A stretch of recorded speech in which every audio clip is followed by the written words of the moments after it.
Começando mais um projeto integrador sobre os processos organizacionais da empresa Otis Elevadores. O entrevistado de hoje é o Otávio.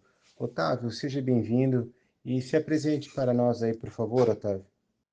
Meu nome é Otávio Pereira da Fonseca e eu trabalho na região central de Balneário. Pego elevadores desde a rua 2100 até a rua 951.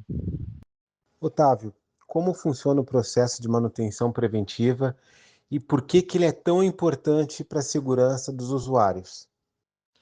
O processo de manutenção preventiva, ele ocorre baseado num checklist pré-programado, onde todo mês a gente revisa devidas partes do elevador. Essa forma de manutenção pré-programada ela é muito importante, pois ela evita um intervalo muito grande na manutenção de uma devida peça do elevador. E nesse meio tempo, caso não tivesse o checklist e o técnico por algum motivo ficasse em atraso ou algo assim, ou até mesmo esquecesse, essa peça poderia dar algum defeito na qual inviabilizasse o uso do elevador ou gerasse transtornos. E um elevador sem a manutenção preventiva é um elevador que para, que vai deixar pessoas presas, dependendo do nível ou da quantidade de tempo que o elevador ficou sem manutenção, esse elevador ele pode representar um risco para as pessoas que estão utilizando. Qual o problema mais comum, Otávio? O que tu mais pega no chamado, no cotidiano ali? O que geralmente chama mais? Os chamados que eu mais vejo no dia a dia são chamados por queda de luz, geralmente também portas fora de trilho, quando o pessoal vai fazer alguma mudança ou acaba forçando demais a porta e ela corre para fora do trilho. Para você, qual o processo crítico mais importante? A gente costuma falar que todo processo é crítico, que uma coisa depende da outra, que tudo é interligado, né? Um processo depende do outro, mas para você, qual o mais importante? O mais importante para mim é agilidade. Agilidade é a transparência com o cliente. Porque elevador é muito difícil de você conseguir informação sobre ele na internet. Então a maioria das pessoas não tem um conhecimento nenhum. Então um problema para a gente que é muito simples, é uma coisa que poderia ficar ali um tempo ainda, com o elevador funcionando tranquilamente, para o cliente pode gerar um medo. Então, quanto mais rápido e mais transparente você for com o cliente, melhor.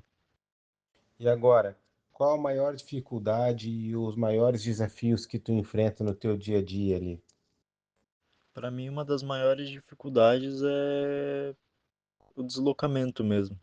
Questão do peso da mala e da mochila que a gente tem que carregar. Mesmo com a empresa pagando o Uber, geralmente quando você vai entrar no Uber, eles te vêm com uma mala, eles já te olham feio. Já aconteceu umas duas, três vezes do Uber chegar ali no local e cancelar a viagem porque eu estava com uma mala, mesmo ela sendo pequena.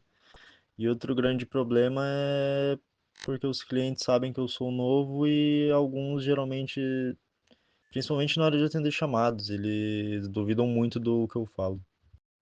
Como funciona aqueles chamados com maior prioridade, chamados críticos, né? Geralmente aqueles chamados que tem pessoas dentro. Bom, se caso der um passageiro preso e eu não estiver livre, esteja fazendo alguma coisa, primeiro é ver se tem algum técnico que esteja disponível, que ele consiga ir lá atender. Se não tiver ninguém, eu libero o elevador, caso seja possível. Se não for, eu só deixo ele travado, sem que ninguém possa utilizar. E aí me desloco diretamente para o passageiro preso. O passageiro preso é o nosso principal. E quanto menos tempo a pessoa ficar presa, melhor. E agora aquela pergunta polêmica. Você acha que a chegada da tecnologia nesse setor de transporte verticais, de elevadores, ajudou para a manutenção, para o teu atendimento de chamado? Com toda certeza, a tecnologia facilita muito para aprender. Na minha rota tem elevadores antigos onde a gente não consegue nem colocar o nosso ORM, que seria basicamente um scanner do elevador. Então, geralmente quando dá algum chamado lá e o elevador por algum motivo voltou a funcionar sozinho, não tem como eu saber o que ocorreu.